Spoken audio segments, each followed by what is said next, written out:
Ladies and gentlemen, beer enthusiasts, welcome to Brew Day.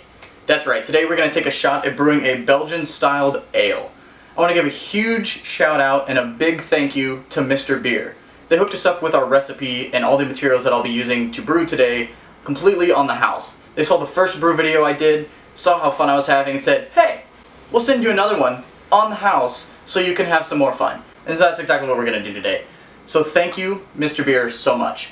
Also, if you guys are looking into starting homebrewing yourself or you want to explore that world, you can use the link down in the description to go to the Mr. Beer website and use the code down in the description underneath that link. You can get 10% off your order. They have a lot of great stuff. Is it the most advanced style of brewing? No, it's not. Is it a fun way of brewing? For sure. It really is. I already have everything cleaned and sanitized in the kitchen, so we're all set up there. Smash that like button if you're excited for Brew Day today, and I have to go grab a beer. So let's grab that and we'll get started brewing. I've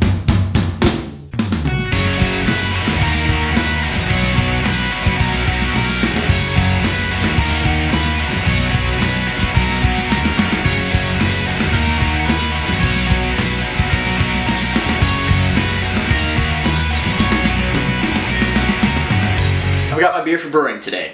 This is my all-time favorite go-to beer any day of the week. It's called Exile Ruthie, brewed by Exile Brewing Company here in Des Moines. So, locally craft beer. Gotta love it. This sits at an ABV of 5.2 with an IBU of 18. It's a lager, so it's brewed with Pearl hops, Munich, and Pilsner malts. Crack this bad boy open, pour into a glass. Excuse the dog, she's making a lot of noise. Without further ado, let's get to brewing. Cheers to you.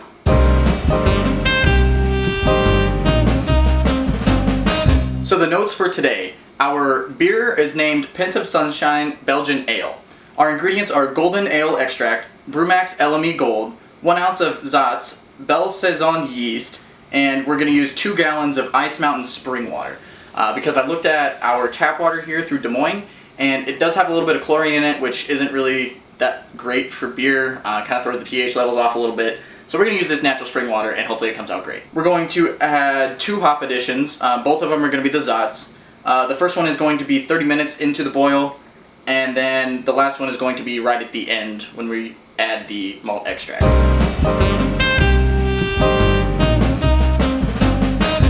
Alright, so for the first step of this brew, we have to add the BrewMAX LME Soft Pack Golden mixture here. That's what it looks like. We have to add this in. We had it steeping in hot water over there so that it could get nice and liquidy. And we'll just squeeze it down into the water here. And we're going to have to stir to prevent scorching. Get it nice and mixed in there. Got a little bit on my finger there. Should we try it? Woo! Tastes like a lot of sugar and little bittery as well. So this stuff is designed to maximize the quality of the beer and improve mouthfeel and flavor, and it also helps it hold some head retention once it's carbonated and you pour it in. So we're going to keep this stirring here. It smells really sweet too. My goodness. Now it says once this starts to boil, we have to add one of the muslin sacks and let it boil for 30 minutes. That'll be our first hop addition. Hey Flores, you want to do me a favor? Yeah. You want to come stir this? Sure. Sweet. Flores is helping me out. Alright, so these are the hops for today. They are the Zats. We'll get a better picture of that. It is alpha 3.2% T90 hop pellets, and the aroma is pleasant to mild, and typical beer styles are lager, pilsner, and Belgian style ales. So we're going to split this in half, that way we can throw the first batch in. We're going to have to open this up and put it into a muslin sack. I don't have a scale, so we'll just have to eyeball it. How's that stir going? Pretty good. Good shit. Looks like cinnamon. Yeah, it smells really good too. Mm-hmm. I tasted it and it tasted kind of funky. These hops smell really grassy. That's what they look like down in there. Maybe see that at all. We're just gonna tie this off quick. Alright, so here are the 2 sacks. Obviously this one's a little bit more full, so we're gonna add this one in first and then this one in next. This will give it, because this has a little bit more hops, it should make it just slightly more bitter. Thanks to Flores, we're almost to a boil here. I'll just take a sip. Ah, yes. And we should be getting pretty close. Once it starts boiling, we're going to throw in this more full muslin sack full of the hops there.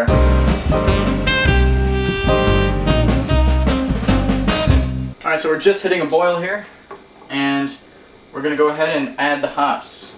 Alright, so the hops are added, and the bag has expanded quite a bit. Just gonna... Alright, so we're going to let this boil for about 30 minutes, then we have to remove it from heat and add the second half-ish ounce of Saaz hops. So, I'll see you in 30 minutes. In the meantime, I'm going to drink some beer. See ya!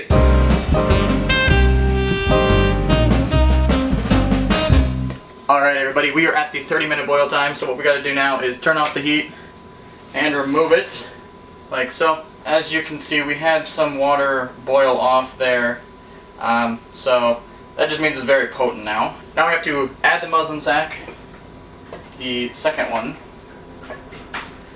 right in there, and we're just going to let both of those steep in there now until we are done. By adding the second addition of hops this late in the brew process, what we get is the flavor and aroma of that hop without the bitterness associated with it.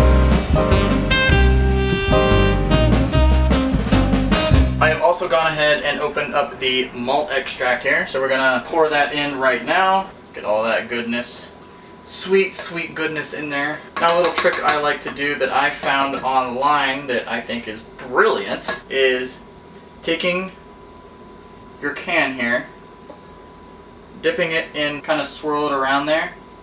That way it kind of dissolves in the can, you can get more out of it. Yeah. Sugar, sugar, sugar.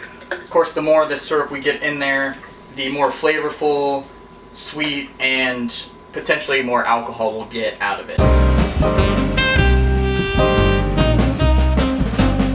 So now that the hops have been added and the extract has been stirred in, it is time to throw it all into the fermenter here. This is refrigerated, cold, 100% spring water.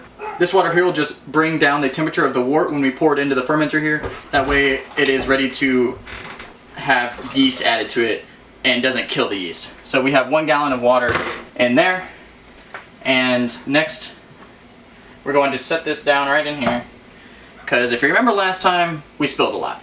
And also, that's why we used a bigger pot this time. We're going to give this one last stir here to make sure everything is thoroughly mixed together. And then what we're going to do is take out the hops here. We're going to just suspend them a little bit, let them drain in there as much as possible. Sort of squeeze that out a little bit. Alright, here we go. Let's not make a mess this time. Ooh, nice. Alright, so we got all that in there. I'm going to use the rest of this ice water to pour in here. Try to get as much of that out as possible, much of that flavor. We're just going to use this water to top it off to the 2 gallon mark here in the fermenter.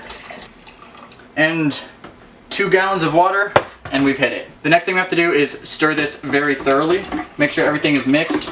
You want the wort aerated before you add the yeast. So we're going to mix this vigorously. Oh, crap. Alright guys, so I made a big boy purchase and got a refractometer instead of a hydrometer. And I'm really excited to use it, so we're going to give it a try. We are aiming for an original gravity of 1.053 and a final gravity of 1.011 with an ABV of 5.7. So let's take a quick reading of our original gravity and see how close we are to those numbers. Put this right on here.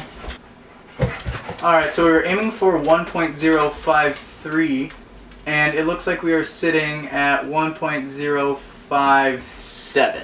So we're not too far off, which I think we did pretty good. Okay, so for the final step, it is time to pitch the yeast. Alright, so we have our Belle Saison yeast here that we had to rehydrate in some somewhat warm water, get it nice and ready, make it come back alive.